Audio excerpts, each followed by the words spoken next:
एक question number 15 देखिए, बड़ा यूनिक सा क्वेश्चन था, ऑल्टरनेट के ऊपर था और ये सवाल मेरे भाई यहाँ पर करना था, बच्चों को यहाँ परेशानी हो जाती इस सवाल में। कहा गया यदि पुरुष पहले दिन काम करता है तो एक पुरुष और एक महिला वैकल्पिक दिनों में काम करके 15 दिनों में पूरा कर सकती है, लेकिन यदि महिला पहले काम करती है तो इस तरीके से कार्य को इतने दिनों में खत्म होता है। यह काम एक आदमी अकेले कितने दिनों में करेगा? जैसे मानिए दो लोग ऑल्टरनेट तरीके से काम करते हैं। इस पूरे क्वेश्चन का हम आपको जिस्ट समझा देते हैं। दो लोग ऑल्टरनेट तरीके से काम करते हैं। यदि पहले दिन मैन आता है और दूसरे दिन वुमेन आती है, पहले दिन कार्य की शुरुआत मैन करता है और दूसरे दिन वुमेन करती है, तो कार्य 15 दिनों में खत्म होता है। लेकिन अगर पहले दिन वुमेन आती है और अगले दिन मैन आता है तो कार्य मेरे भाई 14.5 दिनों में खत्म होता है। तो यहाँ पर बताइए उस कार्य को अकेला एक मैन करे तो कितने दिनों में करेगा, या एक वुमेन करे तो कितने दिनों में करेगा? तो हम यहाँ पर कहते हैं कि जैसे मानो पहले काम 15 दिनों में खत्म हुआ था, तो 15 दिनों में जब भी खत्म हुआ था तो ऑल्टरनेट में क्या होता है, जब एक आता है तो दूसरा नहीं आता।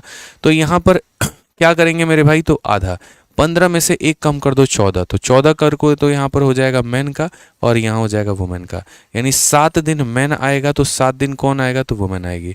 ऑल्टरनेट में आधा आधा दोनों करेंगे यार, यहाँ पे 7-7 दिन दोनों करेंगे। उसके बाद क्या होगा, 15वां दिन एक दिन वो कार्य की शुरुआत जो करेगा वही व्यक्ति आएगा, तो शुरुआत हमारा मैन ने किया है, इसी वजह से यहाँ पर मैन कितना आया है तो 8 दिन और वुमेन कितना आई है तो 7 दिन। इस बात को समझने की आवश्यकता है, इस वजह से हम आपको पूरा समझा रहे हैं, क्लैरिफाई कर रहे हैं कि कार्य 15 दिनों में कंप्लीट हुआ है तो एक कम कर लो 14 हो जाएगा, यानी 7 दिन मैन आया है तो 7 दिन वुमेन आई है। और उसके बाद बच जाता है अगला दिन, तो अगला दिन तो वही व्यक्ति आएगा जिसने कार्य की शुरुआत की है। तो कार्य की शुरुआत मेरे भाई किसने की है, तो कार्य की शुरुआत मैन ने की है, इसलिए यहाँ पर कौन आएगा, मैन। यानी मैन 8 डेज और वुमेन कितना डेज, 7 डेज। अब अगला वाला सिचुएशन का बात करते हैं। अगला वाला मेरे भाई यहाँ पर क्या है, तो 14.5 दिन है। 14.5 दिन में कार्य खत्म हुआ है। सेम तरीके से पहले यहाँ 14 बनाएंगे, उसके बाद मैन और वुमेन में बांटेंगे। तो यहाँ पर पहले वुमेन आई है फिर मैन आया है, तो यानी 7 दिन वुमेन ने काम किया, 7 दिन मैन ने काम किया है। अब मेरे भाई कितना काम बच गया, तो आधा यूनिट। तो वो आधा दिन कौन काम किया होगा, तो वो आधा दिन जो है वुमेन काम की होगी। यानी वुमेन मेरे भाई कितना दिन काम किया, तो 7.5 दिन और मैन काम किया मेरे भाई 7 दिन यहाँ पे। अब इसी बात को हम लिखेंगे कैसे, इस बात को व्यक्त कैसे करेंगे, हमें पता तो चल गया किसने कितना कितना काम किया, और ये सारा प्रोसेस ऊपर का हमने आपको समझाने के लिए लिखा है। तो इस बात को ऐसे लिखेंगे कि सर यहाँ पर 8 दिन तक मैंने काम किया है और यहाँ पर जो है 7 दिन तक वुमेन काम की है, तो जाकर सर वर्क कंप्लीट हुआ है। या फिर इसी कार्य को ऐसे कराया गया है कि 7.5 दिनों तक महिला काम की है और 7 दिनों तक सर जो है वो पुरुष काम किया है। यही हमारा क्या है सर, तो यही हमारा टोटल वर्क है। हम ऐसे व्यक्त कर सकते हैं तोड़ के कि 8 दिन तक इसने काम किया तो 7 दिन इसने किया, या 7.5 दिन इसने किया तो इसने किया। इसके लिए मुझे ये सारा ऊपर का झोल हमें लिखने की आवश्यकता नहीं थी, हम डायरेक्ट इस पॉइंट पर, इस वर्चू पर पहुंच सकते थे और ये बात हमको समझा सकते थे। लेकिन हमने इसीलिए कहा चलो ठीक है, बढ़िया से एक बार ऊपर का पॉइंट समझ लो ताकि तुम्हें प्रॉब्लम ना आए यहाँ पर, इसी वजह से हमने सारी बातें लिख दी भाई।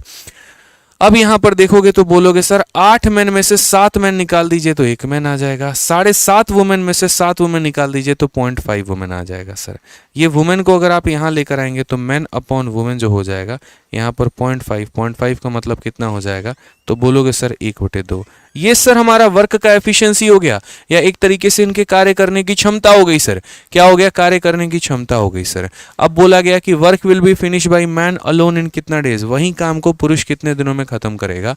तो हम बोलेंगे पहले भैया काम तो पता कर ले यहाँ पे, तो हम यहाँ ऐसे बोलेंगे ये भी टोटल वर्क है और ये भी टोटल वर्क है, आप किसी में वैल्यू रख लीजिए। तो आप बोलेंगे सर देखो मैन जो है मान लेते हैं उसको टी दिनों में खत्म करेगा, बट कौन से काम को, तो वो काम जो टोटल वर्क है या तो इसके बराबर और नहीं तो इसके बराबर। तो हमने कहा सर इस प्रकार रख लेते हैं 8m + 7w, ठीक है। तो अगर हम बात करते हैं m की वैल्यू हमारी 1 है तो 1 × t कितना हो जाएगा, t हो जाएगा। m की वैल्यू 1 है तो ये 8 हो जाएगा, यहाँ पर ये हो जाएगा 7 × 2 हमारा 14, तो 14 और 8 कितना हो जाएगा 22। कौन सा ऑप्शन है, तो option number D for Devasena है। क्वेश्चन का हम एक प्रिंटेबल पीडीएफ आपको दे रहे हैं। क्वेश्चन का प्रिंटेबल पीडीएफ जो है आप हमारे टेलीग्राम से डाउनलोड कर सकते हैं।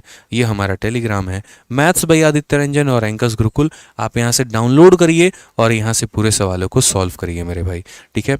बाकी वीडियो पसंद आया होगा तो ज़रूर प्यारा सा अपना कमेंट करिएगा और वीडियो को लाइक ज़रूर करिएगा, शेयर ज़रूर करिएगा।